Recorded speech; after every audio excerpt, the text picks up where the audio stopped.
Tollywood hero Raj Tarun Lavanya సహజీవనం case మరోసారి తెరపైకి వచ్చింది. చాలా నెలలుగా సద్దుమణిగిందనుకున్న ఈ కేసులో మళ్లీ గట్టి కదలిక రావడంతో తెలుగు సినిమా పరిశ్రమ ఉలిక్కిపడేలా చేసింది. లావణ్య ఇచ్చిన ఫిర్యాదుతో యూట్యూబర్ మస్తాన్ సాయిని నార్సింగ్ పోలీసులు అరెస్ట్ చేశారు.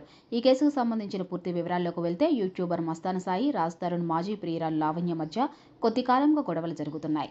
రాజ్ తరుణ్ కేసులో మస్తాన్ సాయిపై కూడా అనేక ఆరోపణలు వచ్చాయి. అయితే తనను వేధిస్తున్నాడనే ఆరోపణలతో నార్సింగ్ పోలీసులకు ఫిర్యాదు చేశారు. లావణ్య ఫిర్యాదు మేరకు సాయిని కోకాపేట వద్ద అరెస్ట్ చేసినట్టు సమాచారం. అనంతరం అదుపులోకి తీసుకుని ప్రశ్నిస్తున్నట్టు తెలుస్తుంది. అయితే ప్రాథమిక విచారణలో కొన్ని షాకింగ్ విషయాలు వెలుగు చూసినట్టు తెలుస్తుంది. కొందరు యువ హీరోల మొబైల్ ఫోన్లను మస్తాన్ సాయి హ్యాకింగ్ పాల్పడ్డారనే వార్తలు మీడియాలోనూ, సోషల్ మీడియాలోనూ విస్తృతంగా ప్రచారమవుతున్నాయి. అయితే ఈ వార్తలపై పోలీసులు ఏ విధంగా నిగ్గు తేలుస్తారనే విషయం ఆసక్తికరంగా మారింది. మస్తాన్ సాయిపై తీవ్రమైన ఆరోపణలు ఉన్నాయి.